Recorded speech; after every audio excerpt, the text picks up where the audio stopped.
Olá, alunos do oitavo ano. Na semana 21, vamos tratar do primeiro reinado, que vai de 1822 a 1831. Depois da proclamação da independência, em 7 de setembro de 1822, em que o Brasil transformou-se em uma monarquia, a única da América Latina, que foi coordenada por Dom Pedro I, com um poder autoritário, né?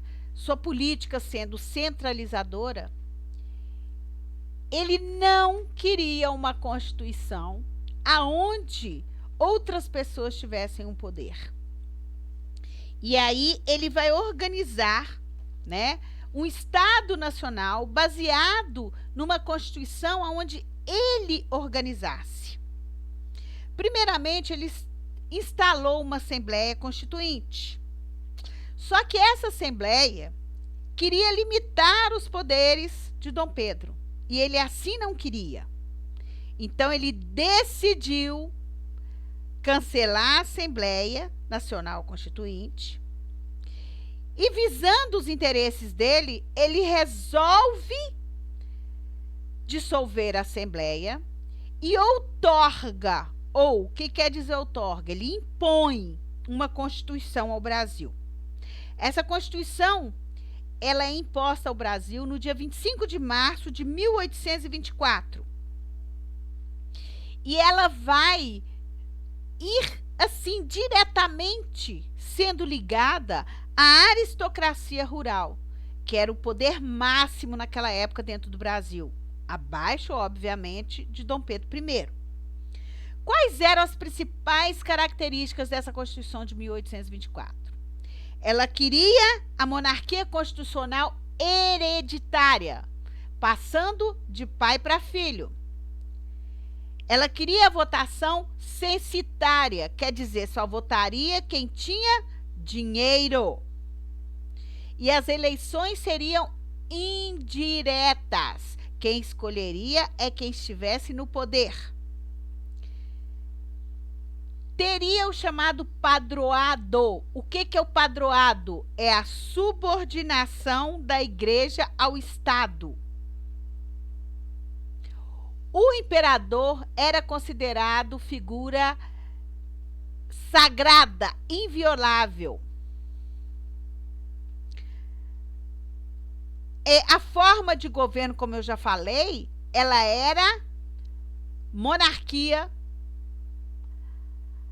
Outra coisa, ela queria a existência de 4 poderes. O executivo, que era de Dom Pedro, o legislativo, que era de Dom Pedro, mais algumas outras pessoas que faziam as leis, que ajudavam ele a fazer as leis, mas a última palavra era dele. O judiciário, que eram as pessoas que cumpriam a lei com a ordem dele, e o poder moderador, que era dele, o poder máximo. Foi o único país da história do mundo que teve 4 poderes, tá? A Constituição do Brasil, ela foi considerada autoritária, centralizadora. Ela excluiu a participação total de qualquer grupo social. E teve muita gente, obviamente, contra esse poder de Dom Pedro I, que não era isso que a população brasileira previa para o país depois da independência. Então, muita gente foi contra esse poder. Então, a primeira dessas guerras, né, ou dessas revoltas contra isso, foi a Confederação do Equador. Essa confederação, ela acontece em 1824 e ela vai declarar guerra ao Império. Ela foi um movimento anti-lusitano, quer dizer, anti-português e separatista. Então, esses estados, né, essas províncias, como eram chamadas do Nordeste, Pernambuco, Piauí, Ceará, Rio Grande do Norte, Paraíba, Sergipe e Alagoas, queriam a separação, queriam ficar independentes do Brasil. Logicamente que Dom Pedro mandou invadir, né, sufocou essa rebelião e acabou com essa revolta. E logicamente que foi ajudado pela Inglaterra. Dom Pedro foi ajudado pela Inglaterra, porque para ele, para a Inglaterra, essa separação não era importante. Por quê? Porque ela ia perder mercado consumidor. Então, por isso que ela ajudou Dom Pedro. Outra guerra que veio também contra as ideias, né, de Dom Pedro foi a Guerra da Cisplatina. Essa Guerra da Cisplatina foi uma guerra que aconteceu de 1825 a 1828 e foi uma guerra pela independência, né? Independência da região do Uruguai. Derrotada, né, como eu falei aqui, militarmente, o Brasil, ele resolve devolver, né, a parte que pertencia a ela do Uruguai. E aí o estado do Uruguai, ele se torna um país independente, porque o Uruguai, durante muito tempo, ele fez parte do Brasil, que foi um estado, na época, uma província, que foi dividida entre a Argentina e o Brasil. E esse conflito, né, que Dom Pedro teve com o próprio Uruguai e a própria Argentina, teve grandes gastos financeiros. E a maioria da população ficou contra ele, por causa que esses gastos cada vez mais aumentavam a crise econômica e financeira do país. Então, com isso, né, várias pessoas foram ficando revoltadas contra Dom Pedro. Teve também a chamada Noite das Garrafadas. Essa Noite das Garrafadas, ela aconteceu no dia 12 e 13 de março de 1831. E foi o seguinte: os portugueses, eles não apoiavam a separação entre Portugal e Brasil.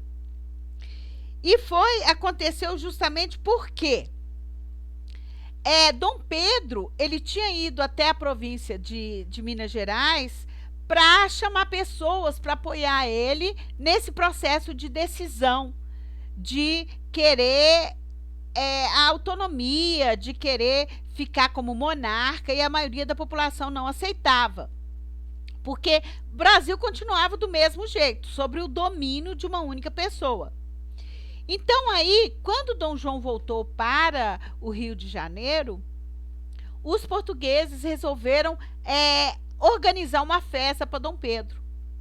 E nessa festa, Dom Pedro, né, foi para a festa e acabou havendo uma confusão, né, uma bagunça entre os brasileiros e os portugueses, que iam contra as ideias de Dom Pedro I. E aí, o que acontece? Os brasileiros começaram a jogar garrafas, né, no Dom Pedro. E aí, ele ficou assim, bobo com essa briga que estava acontecendo. Quando acaba todo esse processo, e Dom João vê que se ele não fizesse isso, ele ia ter que, se ele não tomasse uma providência, ele ia ter que acabar com o poder dele, ele resolve fazer um ministério aqui dentro do Brasil só de brasileiros. Esse ministério, ele foi chamado de Ministério dos Brasileiros. Mas mesmo assim, essa manifestação, ela continuou. E aí, o que Dom Pedro fez? Ele desfez esse ministério e criou um outro ministério, que foi só de português, que foi chamado Ministério dos Marqueses. Como ele viu que isso aí não adiantou e ele só estava sendo cada vez mais pressionado pelos líderes políticos, né? Tanto português quanto brasileiro, e até pelas tropas do próprio exército, ele resolve abdicar do trono em nome do seu filho, Dom Pedro II, que tinha apenas 5 anos de idade. Só que ele não podia governar por causa da pouca idade que ele tinha. E aí, Dom Pedro, né, quando ele sai, a solução prevista que eles fizeram, né, e até que tinha na Constituição, era de montar uma outra forma de governo até Dom Pedro II fazer a maioridade, que no caso era chamada regência. Agora, vocês vão responder as atividades, se necessário, procurar o material de referência e até o livro de vocês. E até a próxima aula.